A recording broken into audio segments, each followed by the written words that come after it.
हाँ भाई, हम पढ़ रहे थे उत्तर का मैदान, और कल की क्लास में हमने भाबर और तराई को डिस्कस कर दिया था।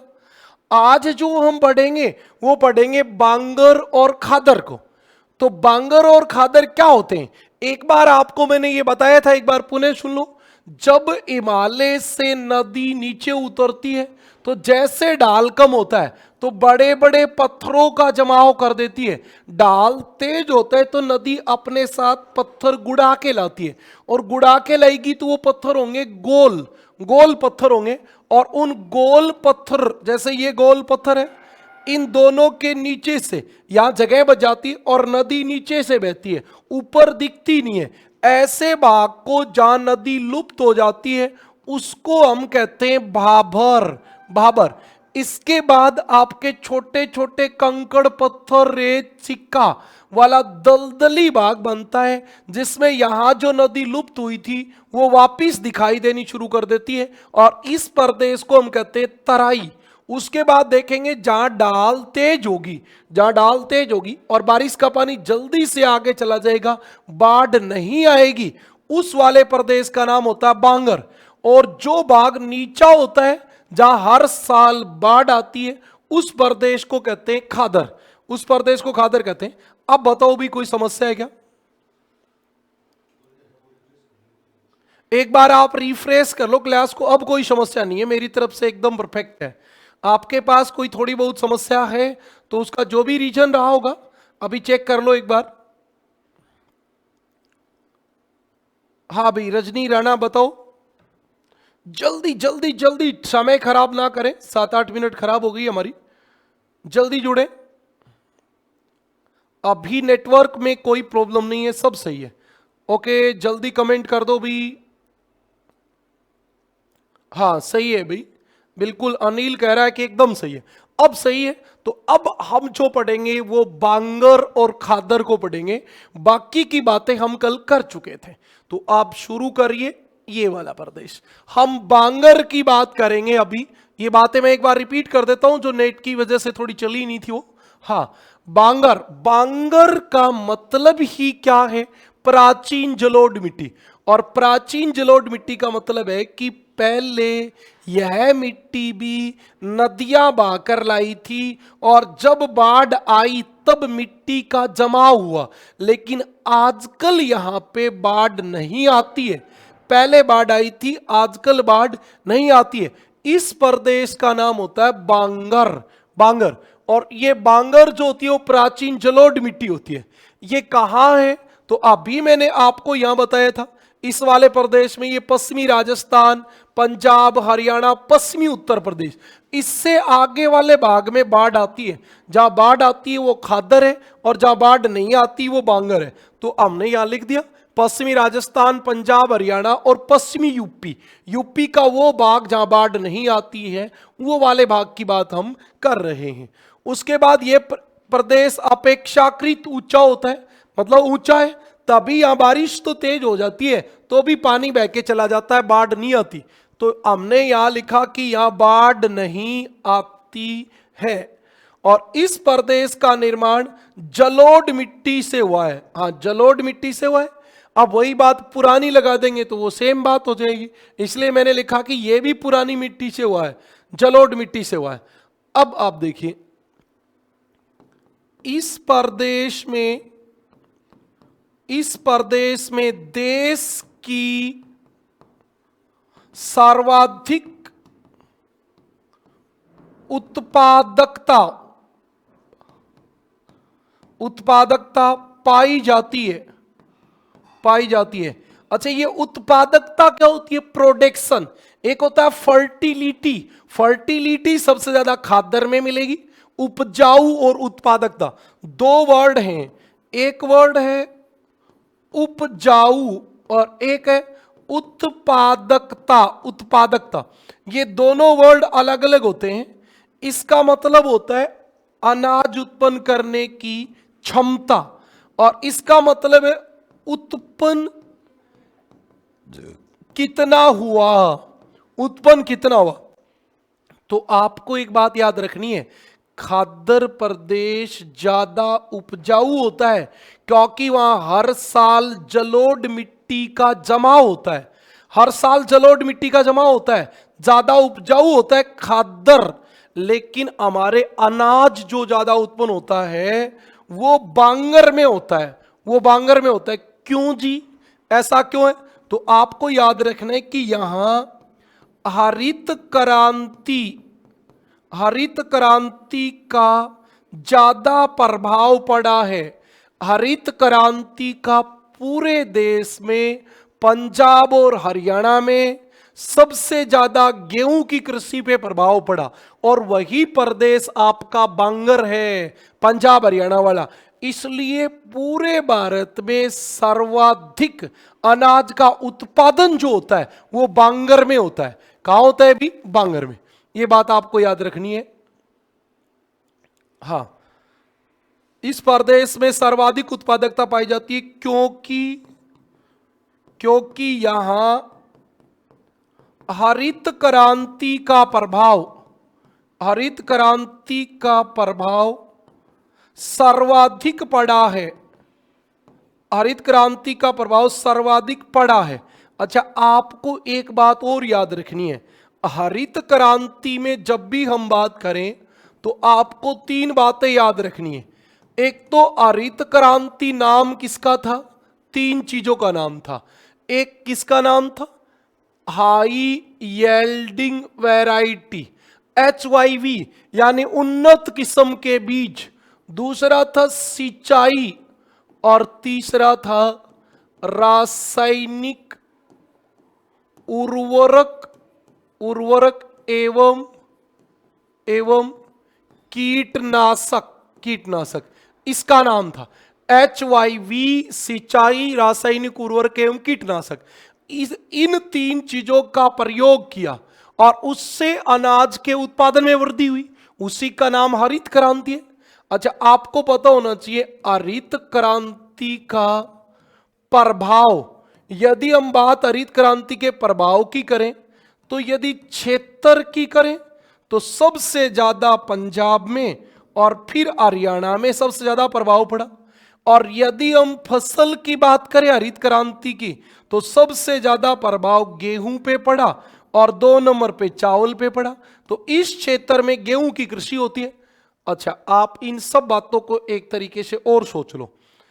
एक बात सुनो, आपके 2 खेत हैं, एक टिब्बे वाला खेत और एक ताली वाला खेत। वैसे अधिकतर हरियाणा में ताली वाला ही होता है, हमारा जो एरिया उस वाले एरिया में तो टिब्बे वाला भी होता है।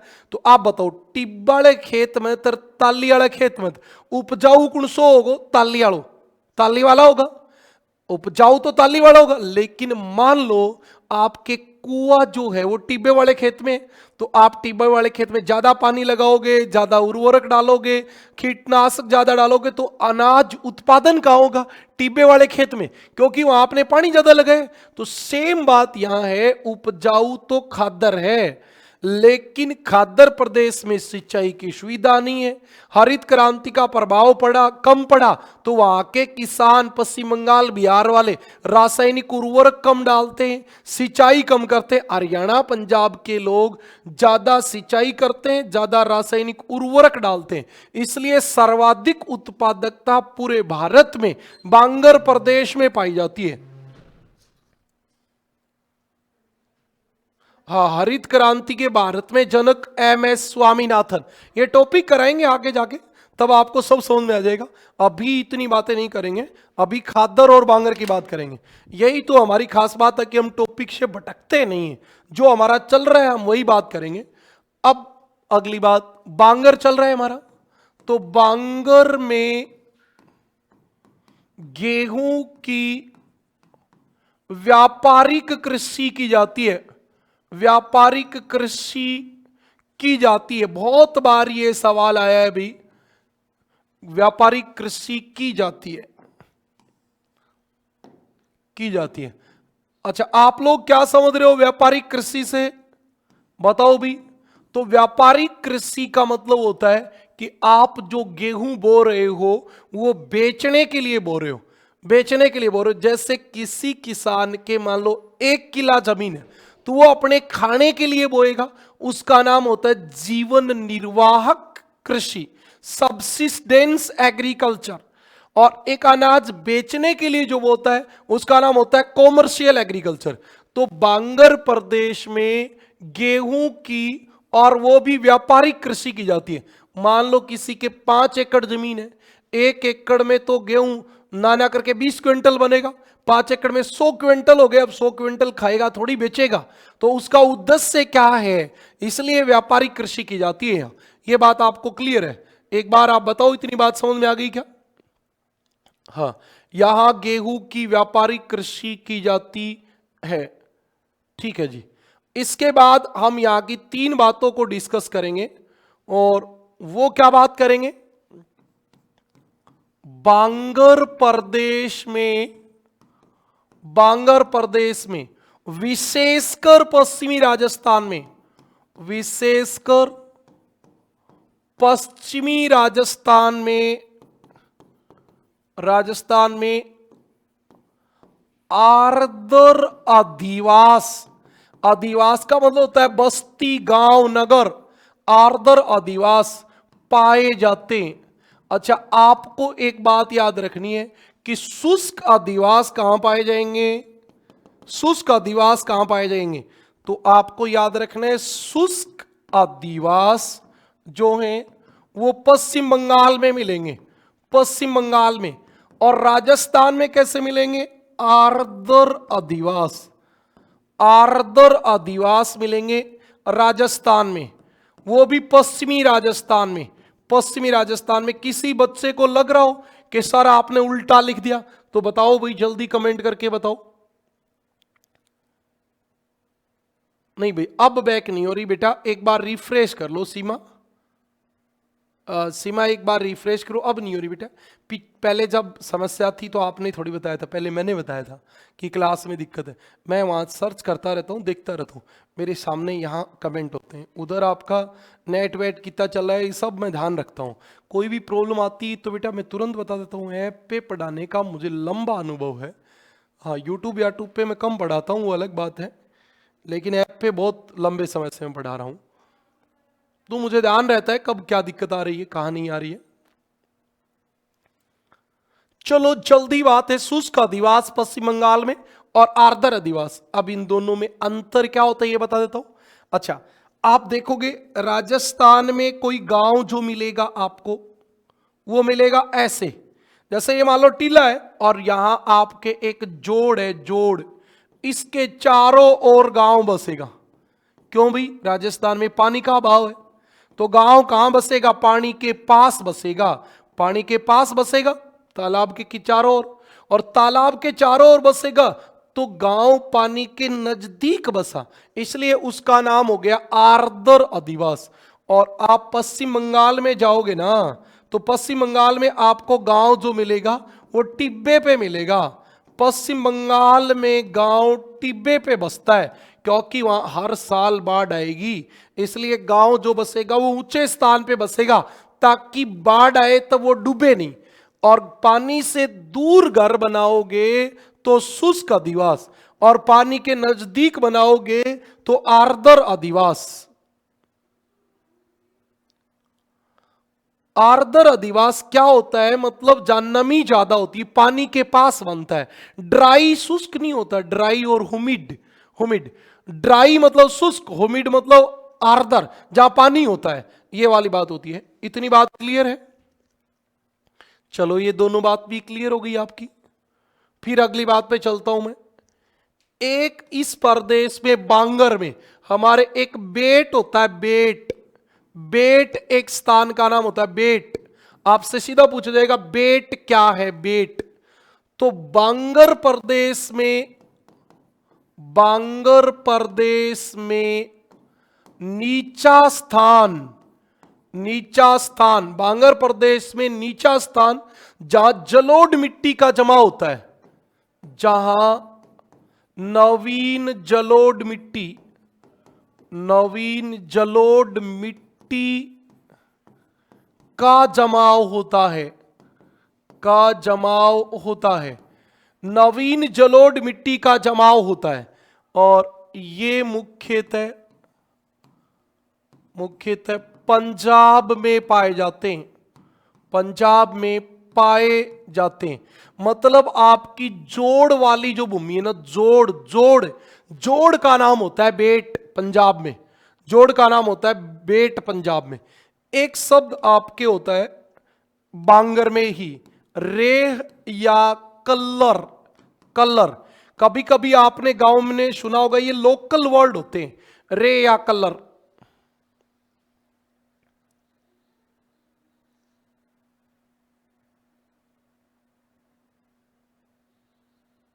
कुमार रविंदर क्या कह रहे हैं? सर आपको गम है, गम के हो? सर जी आपको गाम के हो?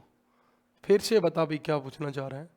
सर मैंने ऐसे सुना है राजस्थान में एक विलेज ऐसा भी है जिसमें सारे घर कच्चे हैं, कुछ है जिनी बात। हाँ है ना, ब्यावर जिले में गांव है जिसके सारे घर कच्चे हैं। वो मेरे दिमाग से निकल गया अभी, क्या नाम है उसका,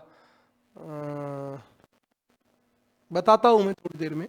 हाँ, पर्यटन गांव उसको कहा गया है, ब्यावर जिले में ऐसा गांव। अच्छा, आप में से कोई बच्चा यदि राजस्थान से संबंधित तैयारी करना चाहता है तो अपने बैच, अपने ऐप पे राजस्थान का बैच भी हमने शुरू कर दिया है, और उसमें आपके राजस्थान में चतुर्थ श्रेणी है, राजस्थान पुलिस है, ये बैच भी शुरू किए हैं। तो ऐसा कोई तैयारी करना चाहता है तो कर सकता है।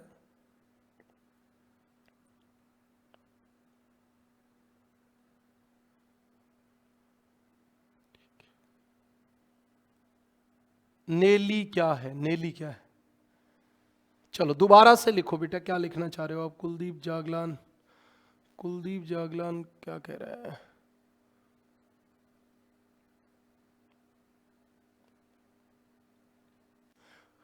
हाँ, रेह या कलर। रे कलर का मतलब होता है भी कोई भी प्रदेश जिसमें नमक ऊपर आ जाए, नमक, और मिट्टी के ऊपर नमक जम जाए खारे पानी के कारण, और वो मिट्टी अनउपजाऊ हो जाए, तो उसको रे या कलर कहते हैं।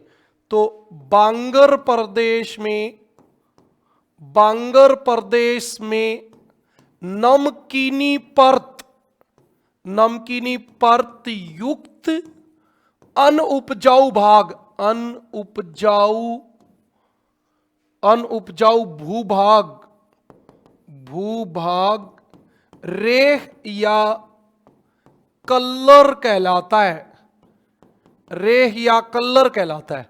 ठीक है जी। और ये रे कलर ज्यादा कहां पाए जाते हैं? ये उत्तर प्रदेश, उत्तर प्रदेश व हरियाणा में मिलते हैं, हरियाणा में मिलते हैं, उत्तर प्रदेश व हरियाणा में मिलते हैं। ये आपकी इंपॉर्टेंट है।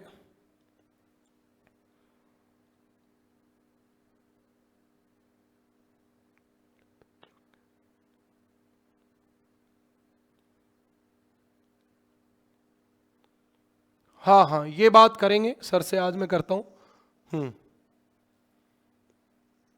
नली क्या है सर, ये पूछ रहा है वो, नली क्या होता है? कहां लिखा हमने नली? नहीं लिखा।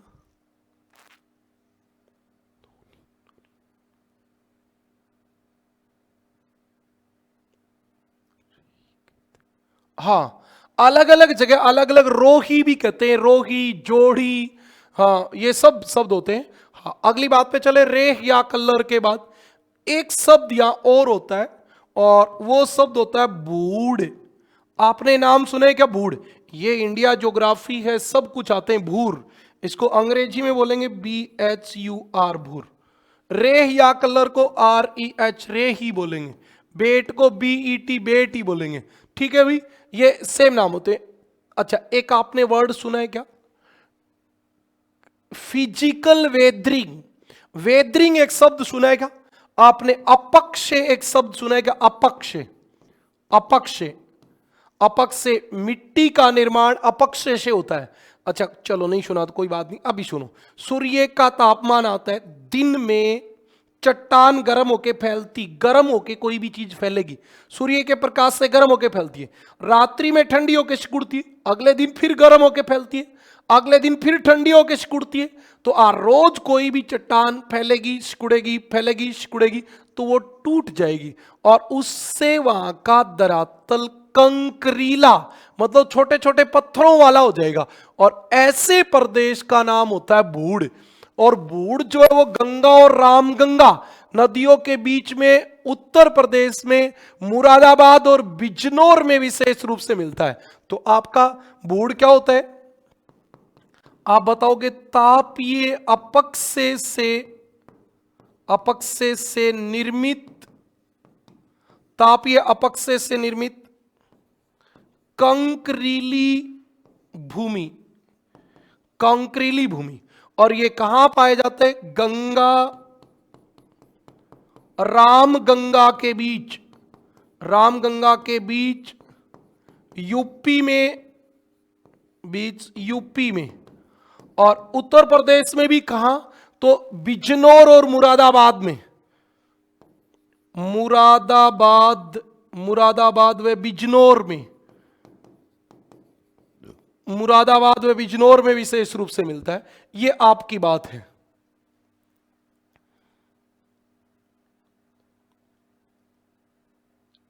हाँ सही बात है मोनिका मोर, ये बिल्कुल सही बात है।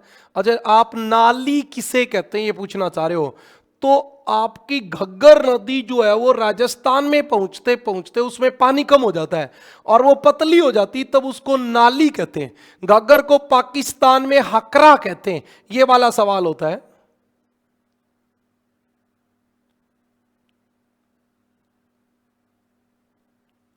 हाँ कुलदीप जागलान, बिल्कुल करेंगे सर से बात, आज मैं कर लूंगा और ये हो जाएगा। आप एक बार सर को कमेंट भी कर लेना। ये तीनों शब्द आपको समझ में आए क्या? बताओ। बेट, रेह और भूड़। बेट, रेह और भूड़, तीनों बातें समझ में आ गई? ठीक है जी। अब जो हम बात करेंगे वो करेंगे खादर की। अब हम बात करेंगे खादर की। खादर क्या होता है उस पे आ जाओ। ठीक है जी। खादर क्या होता है? तो नाम से ही हमें पता है खादर का मतलब नवीन जलोढ़ मिट्टी का मैदान। जलोढ़ मिट्टी का मैदान, नवीन जलोढ़ मिट्टी का मतलब जहां प्रतिवर्ष बाढ़ आती है। इसका मतलब यह होता है यह वह भाग है जहां प्रतिवर्ष बाढ़ आती है, प्रतिवर्ष बाढ़ आती है। इसको इंग्लिश में बोलेंगे न्यू एलुवियल सोयल। नवीन जलोढ़ मिट्टी का नाम होता है न्यू एलुवियल सोयल। ये आपकी न्यू एलुवियल सोयल होती है, नई जलोढ़ मिट्टी होती है। बात क्लियर है?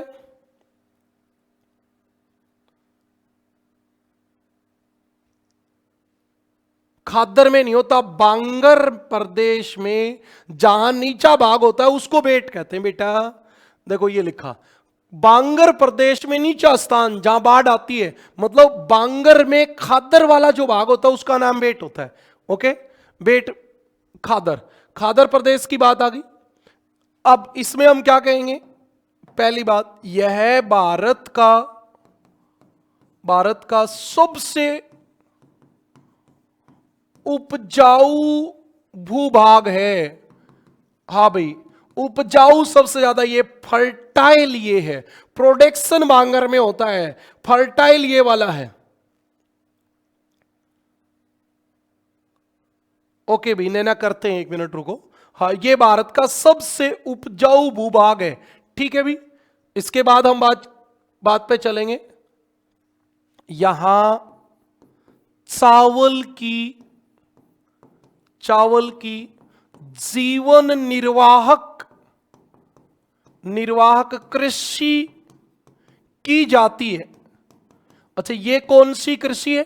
तो बेटा जीवन निर्वाहक कृषि का मतलब होता है आपकी सबसिस्टेंस फार्मिंग। सबसिस्टेंस फार्मिंग जो जीवन जीने के लिए की जाती है। मतलब यहां जनसंख्या ज्यादा है।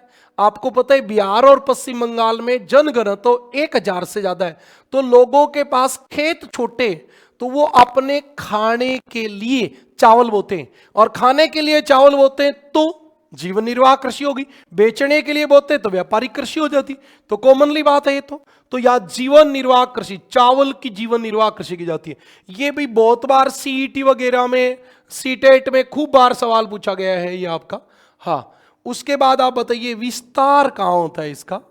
तो विस्तार सबसे ज्यादा पश्चिम बंगाल में, उसके बाद बिहार में और उसके बाद असम में। ये 3 प्रमुख राज्य हैं जहां इसका विस्तार होता है। अब इसके अलावा आप बताओ तो पूर्वी यूपी में भी बाढ़ आती है और एक आपके झारखंड का भी कुछ भाग होता है जहां बाढ़ आती है। तो ये भी इसमें शामिल हो जाता है। ठीक है, इतनी बात समझ में आ गई। अब बताओ इसमें कोई दिक्कत वाली बात है क्या? कोई दिक्कत वाली बात नहीं है। नवीन जलोढ़ मिट्टी का भाग खादर कहलाता है, जहां प्रतिवर्ष बाढ़ आती है। सबसे उपजाऊ, हर साल बाढ़ आएगी तो कांप जमेगी, पानी भरेगा तो उपजाऊ होगा, कॉमनली बात है। और यहां चावल की जीवन निर्वाह कृषि की जाती है। आपको पता है यहां वर्षा जो होती है वो 100 सेंटीमीटर से ज्यादा होती है। 100 सेंटीमीटर से जब ज्यादा होगी तो आप भी समझ सकते हो कि 100 सेंटीमीटर से ज्यादा होगी तभी तो बाढ़ आएगी, और ज्यादा बारिश होगी तो क्या बोया जाएगा? चावल।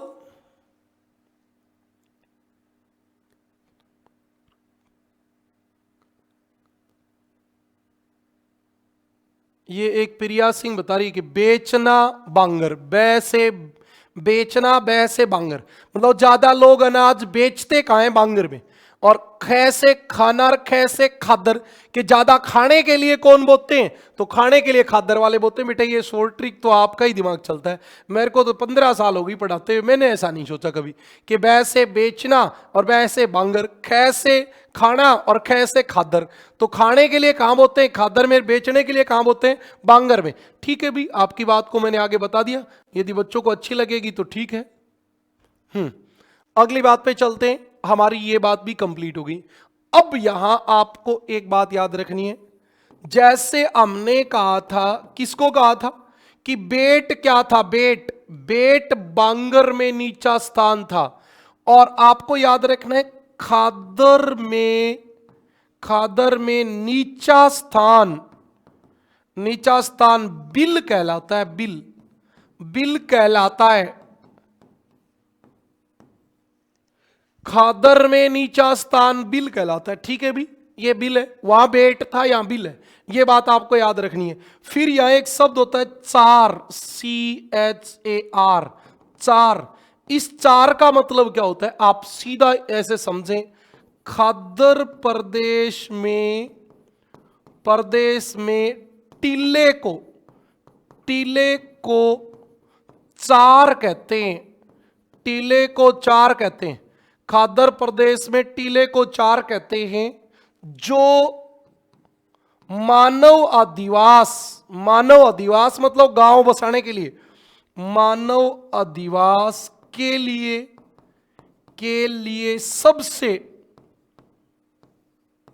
सबसे उपयुक्त होता है। और ऐसे जो मानव अधिवास होते हैं उनका नाम क्या होता है? शुष्क अधिवास।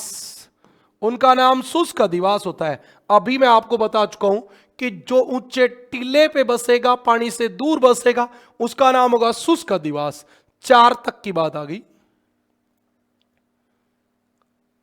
प्रदीप निरंकारी, ठीक है भाई, कोई बच्चा लिखेगा तो मैं बता दूंगा। मेरे दिमाग में तो ट्रिक आती नहीं है और मैं इस बात को मानता भी नहीं हूं। क्यों नहीं मानता बेटा? आप 5 बार आप पढ़ोगे आप भी छोड़ दोगे। शॉर्ट ट्रिक साइड ट्रिक में कुछ नहीं रखा। ये अनपढ़ लोगों की बात होती है। आप लोग अनपढ़ नहीं हो, आप पढ़े लिखे हो, आप लोगों को बातें समझ में आती हैं सारी। तो इतनी बात समझ में आ गई क्या? ये बता दो। हाँ भाई, इतनी बात समझ में आ गई तो हम अगली बात पे चलते हैं। हमारा खादर, बांगर, तराई, भाबर, चारों शब्द कंप्लीट हो गए। बेटा मनीषा, अरुणाचल प्रदेश हिमालय पर्वत में आता है। अरुणाचल प्रदेश हिमालय में आता है। उत्तर पूर्वी 8 राज्यों में केवल असम में मैदान है, बाकी सब पर्वतीय भाग में। जो बच्चा लिख रहा है वो जल्दी जल्दी लिखता चले, दिख रहा होगा मेरे हिसाब से।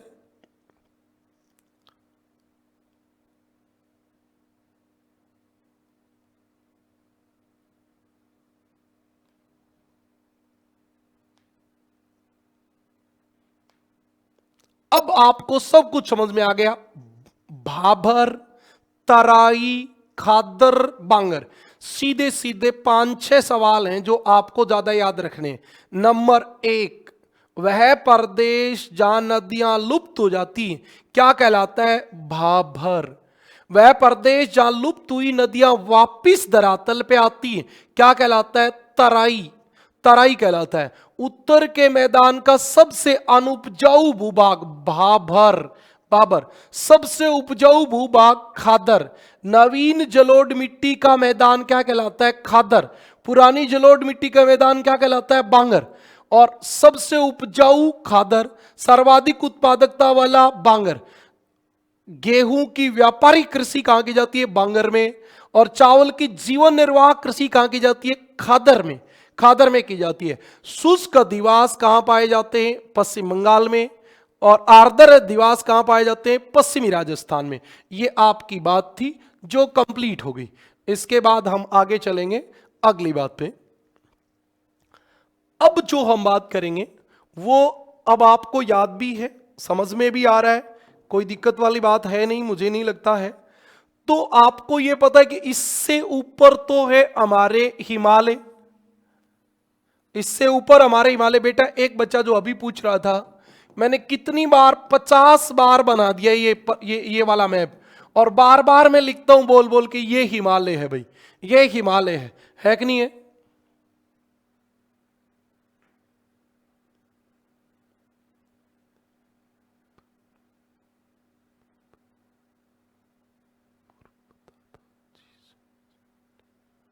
अच्छा, 1 मिनट भाई, एक बात को रिपीट करता हूं। एक बच्ची पूछ रही है कि सर बूढ़ क्या होता है? बेटा बूढ़ है, बूढ़, बूढ़ का मतलब होता है जिस प्रदेश में दिन में तापमान ज्यादा होता है तो कोई भी पत्थर जो होता है, पत्थर वो गर्म होके फैलता है, रात्रि में ठंडा होके सिकुड़ता है, अगले दिन फिर गर्म होके फैलता है, अगले दिन फिर ठंडा होके सिकुड़ता है। अब वो पत्थर जो है वो छोटे छोटे टुकड़ों में बिखर जाता है, और उस छोटे छोटे टुकड़ों से निर्मित निर्मित तापीय अपक्ष से इसका नाम है जो मैंने अभी बताया, तापमान के कारण किसी चट्टान का टूटना फूटना। इस तापीय अपक्षय से जो कंकरीली भूमि बनती है, कंकरीली भूमि, उस कंकरीली भूमि को बूढ़ कहते हैं। बूढ़ क्या कहते हैं? बूढ़ कहते हैं।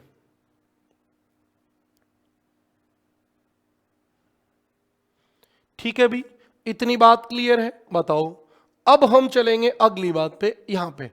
इसके बाद आपको इतना भी पता होगा कि ये वाला भाग जो है, ये वाला, हाँ, ये वाला जो भाग है हमारे, थोड़ा सा ऊपर चला गया ये, हाँ, यहां तक का ये वाला प्रायद्वीपीय पठार है। ये वाला हमारा प्रायद्वीपीय पठार। अब क्या होता है उसको सुन लो, उसको ये सुन लो कि इस उत्तर के विशाल मैदान को 4 भागों में बांटा जाता है। सबसे पहला भाग होता है ये वाला चौरस मैदान। इसका नाम क्या होता है? पश्चिमी राजस्थान का मैदान।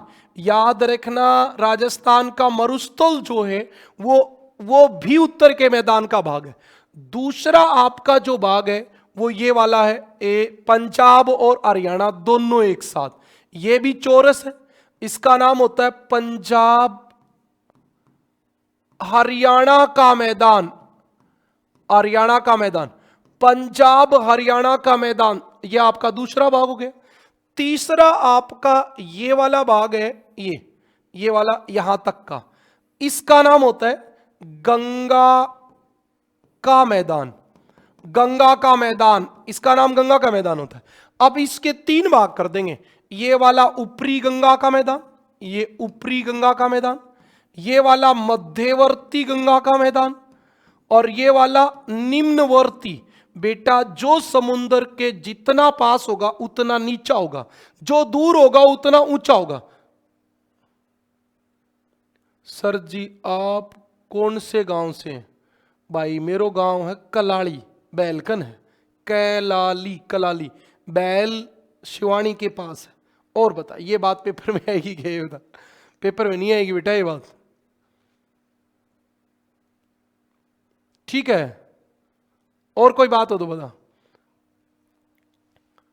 और कोई समस्या रहे तो मेरे से पूछ लिया अगर ना, फोन कर लेना मेरे पास, ठीक है। अब बता दूं ये बात, ठीक है। ऊपरी गंगा का मैदान, मध्यवर्ती गंगा का मैदान और निम्नवर्ती गंगा का मैदान, ये आपके 3 गंगा के मैदान है। अब आप ये देखोगे तो ये वाला जो बच गया इसका नाम होता है असम का मैदान, इसका नाम होता है असम का मैदान। ये आपके उत्तर के मैदान का प्रादेशिक वर्गीकरण होता है, उत्तर के मैदान का प्रादेशिक वर्गीकरण, उत्तर के मैदान का प्रादेशिक वर्गीकरण, उत्तर के मैदान का प्रादेशिक वर्गीकरण। तो आप देखेंगे कि उत्तर के मैदान को पश्चिमी राजस्थान से लेकर असम तक 4 भागों में बांटा जाता है, 4 भागों में बांटा जाता है। नंबर 1 पश्चिमी राजस्थान का मैदान, पश्चिमी राजस्थान का मैदान। नंबर 2 आपका पंजाब हरियाणा का मैदान, पंजाब हरियाणा का मैदान, पंजाब हरियाणा का मैदान। नंबर 3 गंगा का मैदान, गंगा का मैदान। और नंबर 4 असम का मैदान। अब एक एक की बात बताऊंगा बहुत आराम से। एक किसी बच्चे को लग रहा है सर रविंद्र यार सर्च कर लेना, तो जागलान सर लिखेगा, जहां पे भी लिखेगा वहीं आ जाएगा, तो एक बार लिख के तो देखना, गूगल पे लिख लेना जागलान सर। हाँ ठीक है, अगली बात पे चलें। ये हमारी बात है। अब हम बात करेंगे पहले पश्चिमी राजस्थान के मैदान की। हाँ, पहला पश्चिमी राजस्थान का मैदान, पश्चिमी राजस्थान का मैदान। ज्यादा बातें आपको कोई करने की जरूरत नहीं है, इसमें 3 बात याद रखनी है। इसका क्षेत्रफल 1.75 लाख वर्ग किलोमीटर है और यह फैला कहां है? अरावली के पश्चिम में, अरावली के पश्चिम में स्थित, अरावली के पश्चिम में। अभी हम जो बना रहे थे वो अरावली तो थी, ये देखो इधर अरावली थी, ये वाला जो पर्वत है ये अरावली है। इस अरावली के पश्चिम में, ये अरावली के पश्चिम में, तो आपको याद रखना अरावली के पश्चिम में स्थित है। ठीक है जी, और बताओ क्या खास बात है? तो यह मरुस्थलीय भाग है, मरुस्थलीय भाग है। ठीक है भी, यह थार मरुस्थल, थार मरुस्थल का भाग है। थार मरुस्थल आपको पता है क्या कहां होता है? थार मरुस्थल 2 देशों में होता है, भारत और पाक में, भारत और पाकिस्तान में। भारत में इसका 58% भाग होता है, 58, और 42% होता है पाकिस्तान में थार मरुस्थल का। समझ में आई बात? और इस भारत में थार मरुस्थल जो है ना वो 4 राज्यों में है। सबसे ज्यादा राजस्थान में, फिर गुजरात में, फिर पंजाब में और फिर हरियाणा में। हमारे वाला जो हरियाणा है, मतलब मेरे गांव के आसपास का भिवानी डिस्ट्रिक्ट का दक्षिणी भाग, थोड़ा भाग सिरसा वाला, ये वाला मरुस्थल का भाग है। एक्चुअली ये इसी रेतीले मैदान का भाग है। ठीक है भी, ये आपकी एक बात कंप्लीट हो गई, ये वाला भाग हमने कंप्लीट कर दिया, पश्चिमी राजस्थान का मैदान। इसके अलावा आपके इंडिया लेवल पे इस पे सवाल नहीं आएगा। ठीक है,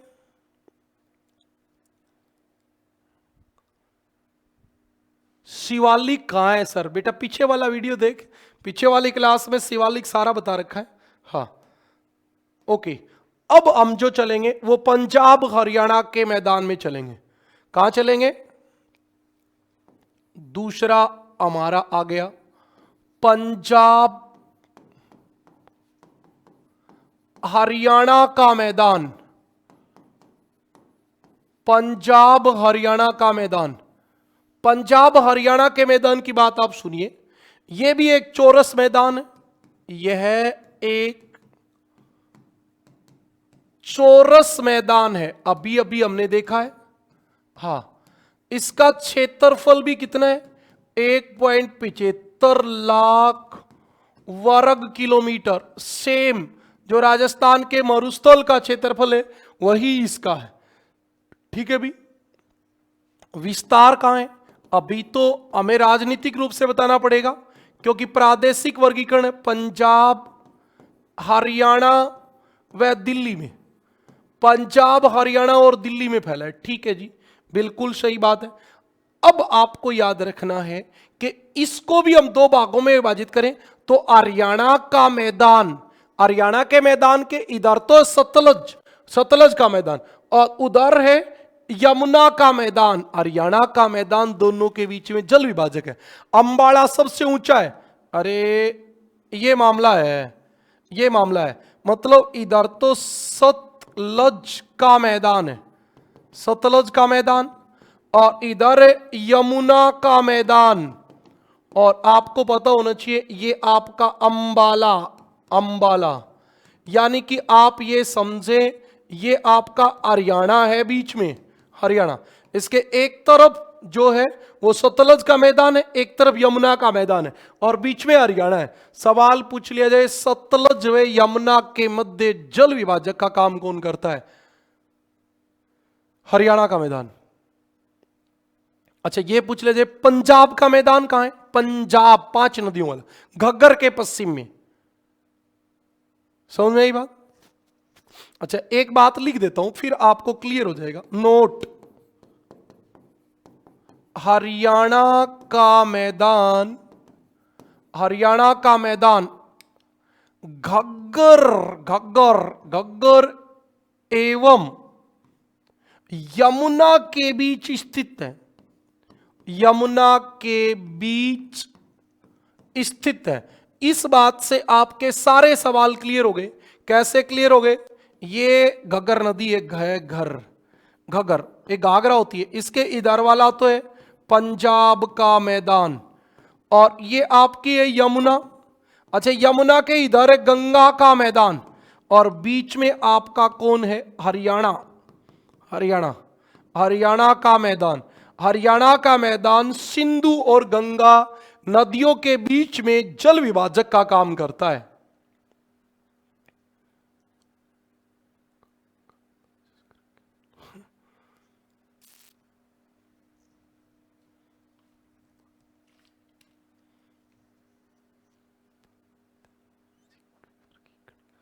ओ तेरी छोरी का किरण गुरुजी, प्रादेशिक वर्गीकरण क्यों बेटा, प्रादेशिक वर्गीकरण मतलब स्टेट के आधार पे, राजनीति के आधार पे विभाजन, regional classification of northern plane.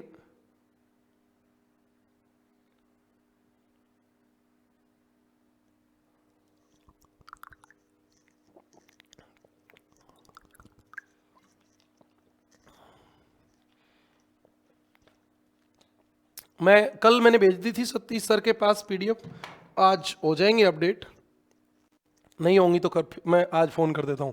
ये आपको बात क्लियर होगी क्या बताओ। अच्छा अब एक बात और है, इस मैदान में अनेक दो आब स्थित, अनेक दो आब स्थित हैं। ये दो आब होते क्या हैं, ये दो आब का मतलब होता है दो नदियों के बीच का भाग, दो आब दो नदियों के बीच का भाग, पंजाब 5 नदियों के बीच का भाग। नहीं भाई नवीन शर्मा ऐसा पॉसिबल नहीं है, हमें यही बोल्ड पसंद रहता है, वाइट ब्लैक वाली बात हमारे नहीं जमती है। ठीक है तो आप एडजस्ट करो। ओके अब आपको मैं दो आब दिखाता हूं। ये वाली नदी आपकी कौन सी हो गई, सिंधु हो गई। ये आपकी नदी हो गई झेलम हो गई। ये नदी हो गई चेनाब, चेनाब हो गई। ये आपकी, ये चेनाब हो गई। ये आपकी रावी हो गई, रावी, रावी, ये इधर मिल गई। ये व्यास, व्यास हो गई। और आपको पता होगा इधर से ये सतलज हो गई। और ये सब मिलके मिथनकोट पाकिस्तान में सिंधु में मिल जाती हैं। आगे नदियों में और विस्तार से करा देंगे, एक बार आप इतना ही समझें। अच्छा, ओके भी, सुनो एक मिनट। अब आप देखो, ये ब्यास, ब्यास, बै फॉर ब्यास, तो बै को बै बा, है ना। अब देखो इसमें नाम कैसे होते हैं, ऐसे नाम होते हैं। अब ये आपका ब्यास, तो बी और से और ते, बिस्त दो आब, बिस्त को मतलब बैते ब्यास और सत्त सतलज, बिस्त दो आब। एक ये वाला होता है बारी, बारी, बारी दो आब, बारी दो आब, बारी दो आब क्या हो गया, बारी, बारी दो आब, बैसे, बैसे ब्यास और रे से रावी, बारी दो आब। इसका नाम होता है रेत रावी और चना, रेचना दो आब, इनके ही नाम है सारे। इसका नाम है चा जय, चाज, चैत चेनाब और जैत जेलम, चाज दो आब। और ये वाली का नाम होता है सिंध सागर दो आब। अब आपके सवाल एग्जाम में आए तो कोई दिक्कत है नहीं।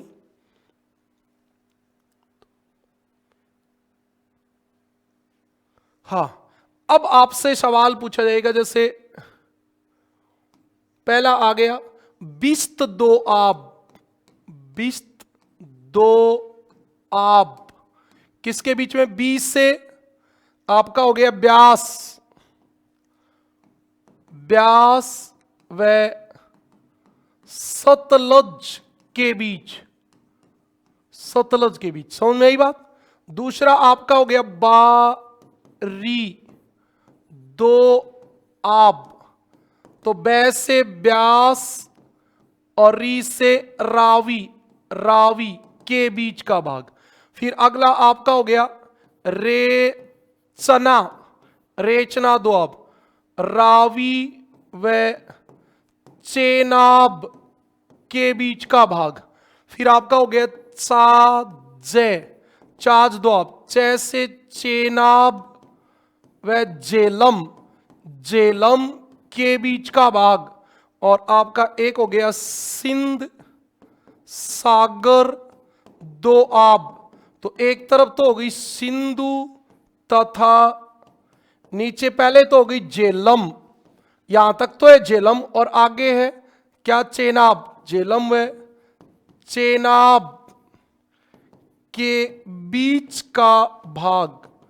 कोई भी बात समस्यात्मक नहीं है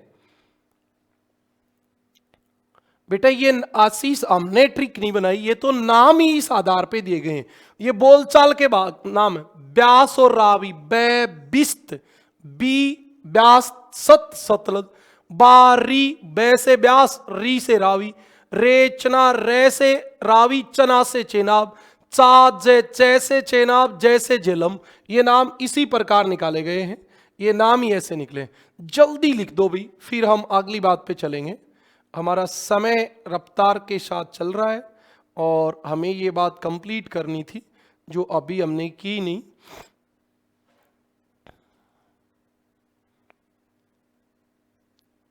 जल्दी से आप बता दो, आपने लिख लिया क्या। एक बच्चा कह रहा है सर पिछली स्लाइड कर दो। ले भाई, ले भाई जल्दी देख ले, पीछे वाली देख ले। इतना ही देखना होगा, और तो क्या बस पूरा थोड़ी बाकी है।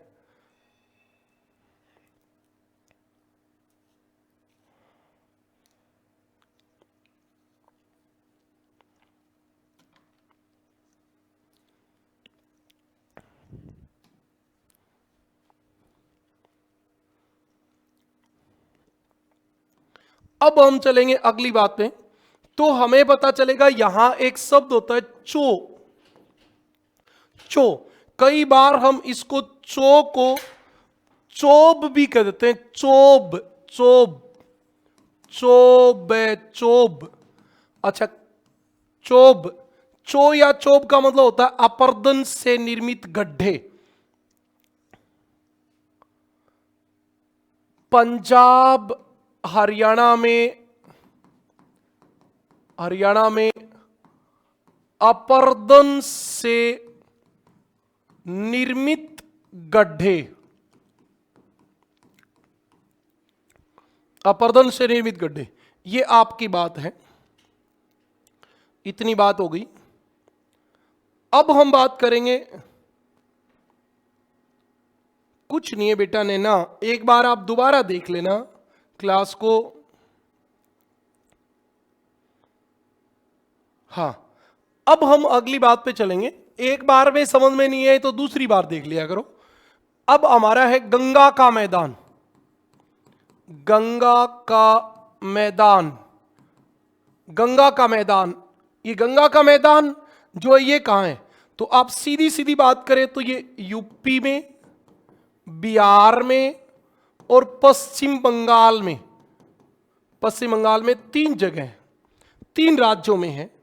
और ये सबसे ज्यादा क्षेत्रफल इसका 3.57 लाख वर्ग किलोमीटर है। मतलब सबसे बड़ा भाग यही है। और इसको हम ऊपरी गंगा का मैदान, निचली गंगा का मैदान ऐसे विभाजित करते हैं। तो ये कोई ज्यादा आपके एग्जाम में सवाल आने वाला रहता नहीं है। हाँ,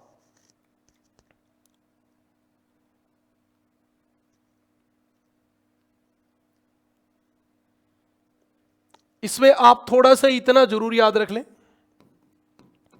गंगा डेल्टा के पास, डेल्टा के पास ढाल, गंगा डेल्टा के पास ढाल 2 सेंटीमीटर प्रति किलोमीटर होता है। 2 सेंटीमीटर प्रति किलोमीटर होता है।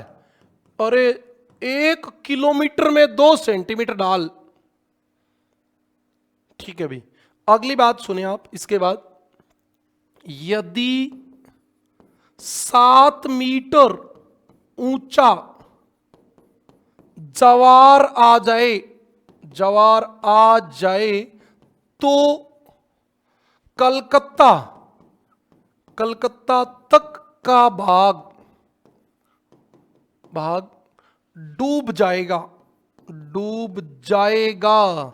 सोचिए आप, लगभग 150 किलोमीटर तक समुद्र का पानी इधर आ जाएगा। और एक हमारा लास्ट जो बचा है उसको और बता देता हूं, जिसको हम असम का मैदान कहेंगे। असम का मैदान या ब्रह्मपुत्र का मैदान भी कह सकते हैं। लेकिन राजनीतिक विभाजन जब होता है तो हमें असम का मैदान ही कहना होता है। बिल्कुल सही बात है। निर्माण ब्रह्मपुत्र नदी द्वारा, ब्रह्मपुत्र द्वारा, विस्तार असम में, असम में। और असम में भी आपको याद रखना हो ना, तो पश्चिम में, मतलब इधर हमारी तरफ से पश्चिम में सदिया, सदिया एक नगर का भाग है, से पूर्व में धुबरी तक, धुबरी तक।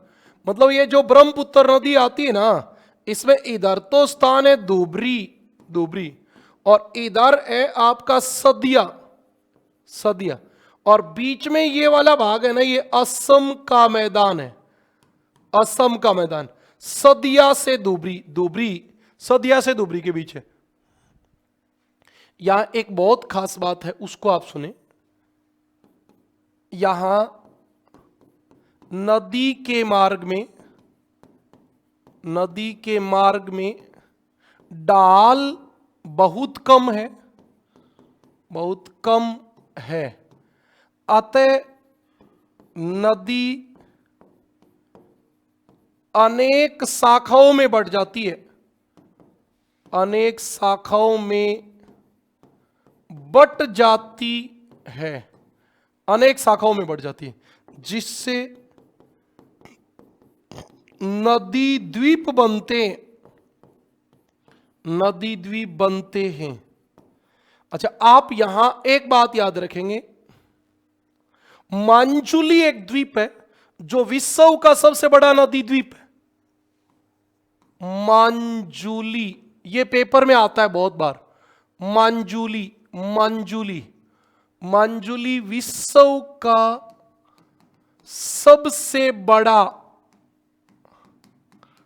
नदी द्वीप है। मांजुली विश्व का सबसे बड़ा नदी द्वीप है जो ब्रह्मपुत्र नदी असम में बनाती है, असम में बनाती है। अच्छा, अभी आपके दिमाग में एक सवाल आ रहा होगा, सर नदी द्वीप होता क्या है? ये नदी है, यहां आके ये नदी अनेक शाखाओं में बट गई, मतलब ये वाली शाखा इधर से चली गई, ये वाली इधर से चली गई, वापिस एक हो गई, ये वापिस भी एक हो गई। तो आप देखिए, आप ये रिवर राइन आइलैंड हो गया, ये आपकी नदी है, और ये भी नदी आगे फिर से एक हो गई। बीच में मामला क्या हुआ उसको देखो आप, ये वाला भाग हो गया स्थल, ये आपका हो गया नदी द्वीप, ये नदी द्वीप हो गया, ऐसे नदी द्वीप बनता है। और इस प्रकार आपका ये पूरा मामला कंप्लीट हो गया। कल हम बात करेंगे प्रायद्वीपीय पठार की। कोई बात एक आध नहीं समझ में आई तो थोड़ा पीछे करके एक बार चेक कर लेना। अच्छा, अब जल्दी बता दो आज की क्लास कैसी लगी।